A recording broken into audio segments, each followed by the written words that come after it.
Bonjour et bienvenue dans Tout commence par une pensée. Aujourd'hui, nous allons explorer la notion de doute.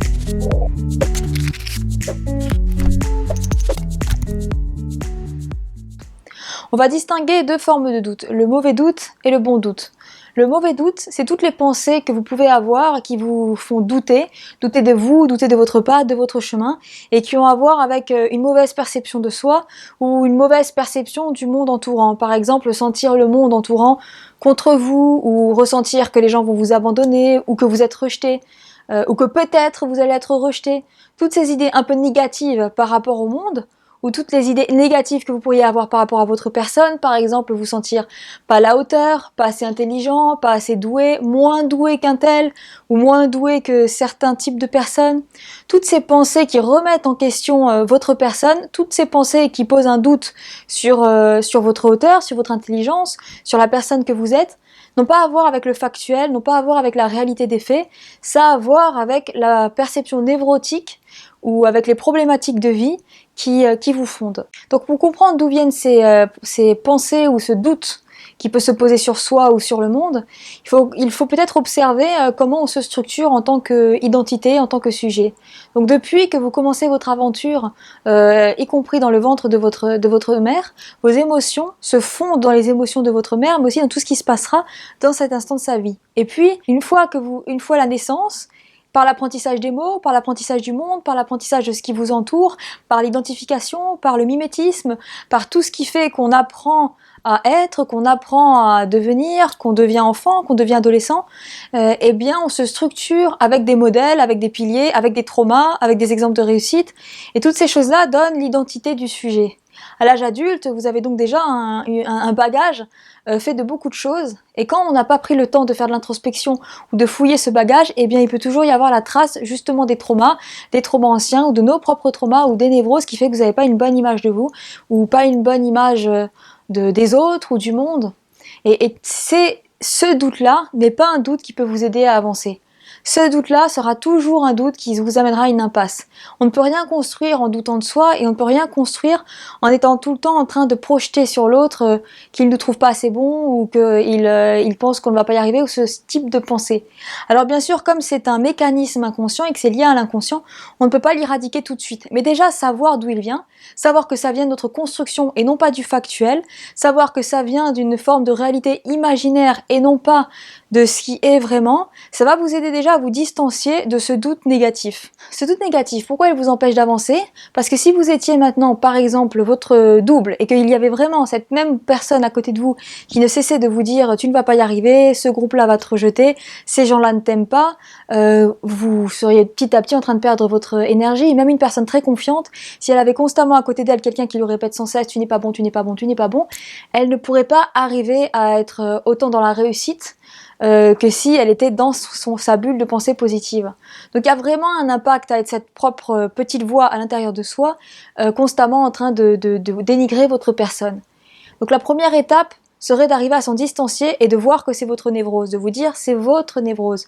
Donc en quelque sorte, c'est votre responsabilité de l'accepter. Si vous acceptez ce doute-là, qui vous remet constamment en question, vous acceptez dans votre vie des cailloux sur votre chemin qui vont vous empêcher d'avancer. Ce mauvais doute-là qui vous suit sur le chemin de votre vie, c'est comme avoir des grosses pierres sur votre voilier. Si vous ne les aviez pas sur votre voilier, vous seriez là en plein océan ou en pleine mer, et vous pourriez être légère sur les eaux qui se présentent à vous. Mais ces cailloux, ça vous retarde, et c'est un poids dans tout ce que vous allez vivre.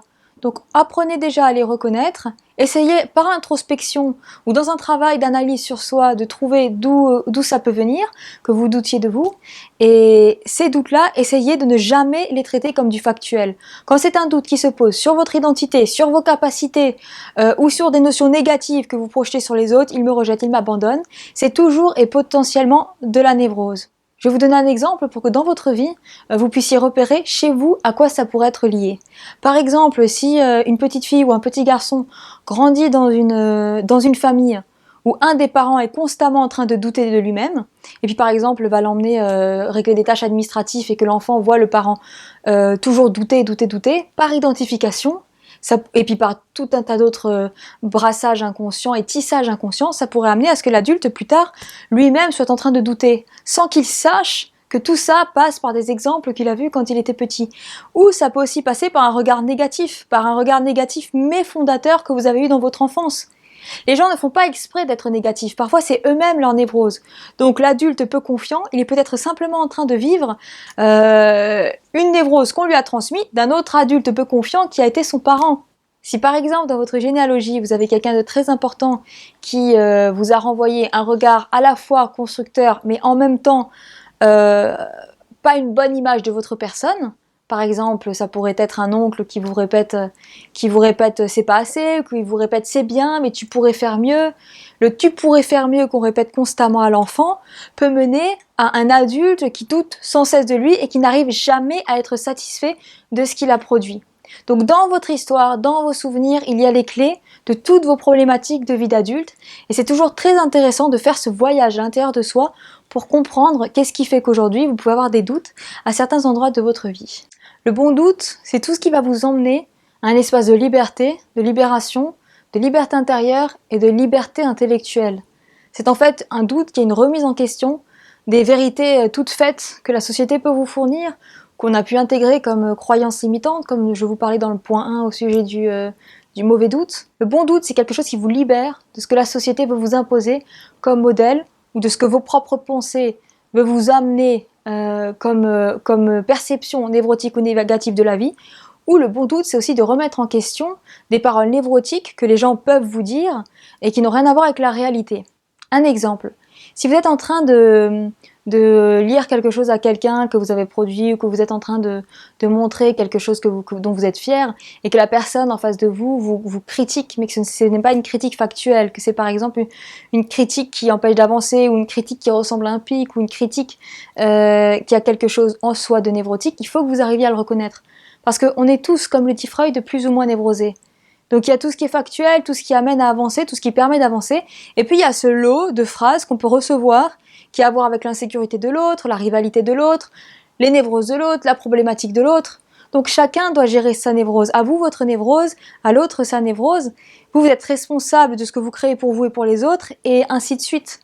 Donc lorsqu'on remet en question quelque chose dont vous êtes sûr, ne vous pliez pas forcément au regard de l'autre. Le regard de l'autre est peut-être le regard névrosé. Essayez toujours, avant toute chose, de vous être un regard validant sur ce que vous avez créé.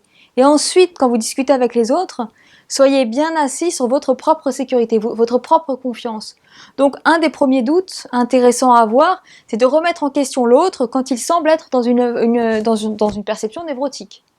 Tout comme vous avez déjà peut-être pu juger durement quelque chose qu'on vous a présenté, et ça n'avait rien à voir avec le côté intéressant du projet, ça avait peut-être à voir avec vos problématiques à vous.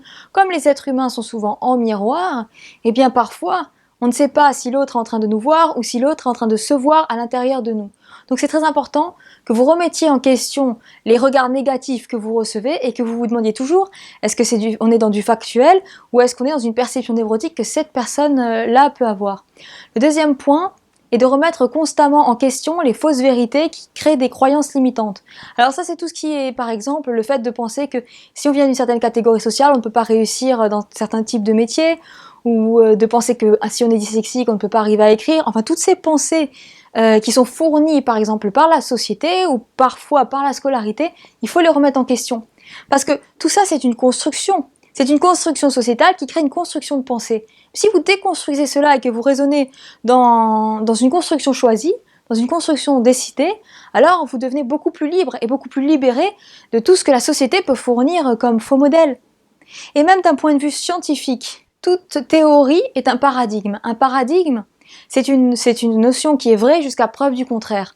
Preuve du contraire parce que comme la science évolue tout le temps et dans tous les domaines, eh bien certaines choses qui sont vraies aujourd'hui pourront être prouvées différemment demain.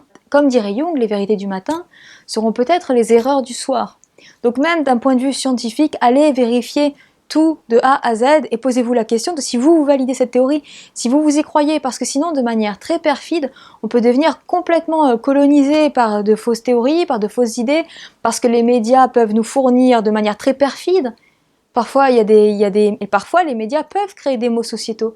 Donc c'est vraiment très intéressant d'arriver à être libre intellectuellement et libre dans sa perception du monde. En nous, il y a cet appareil psychique qui est le début et la fin de tout. Parce que tout passe par la conscience, tout passe par l'inconscience. Tout notre monde est une histoire de perception. Tout notre monde a à voir avec la manière dont on se représente les choses. Ce pourquoi vous pourriez prendre 10 personnes qui regardent un arc-en-ciel, aucun ne verra l'arc-en-ciel de la même manière, parce que tout est différent entre chaque sujet. Il y a cette empreinte digitale qui est une empreinte digitale biologique, mais qui est aussi une empreinte digitale psychique. Donc faites toujours l'effort d'essayer de vous connaître, d'essayer de faire cette introspection pour pouvoir être un être qui choisit et qui décide ce qu'il pense, ce qu'il vit et ce qu'il est. Sinon on peut être esclave de beaucoup de choses, de soi-même, de la société, des fausses informations, de beaucoup de choses. Nous arrivons à la fin de cette vidéo. Continuez à nous envoyer vos questionnements et puis nous y répondrons par des petites vidéos tout au long de l'année. Et d'ici là, que la psychologie vous accompagne sur tous vos chemins.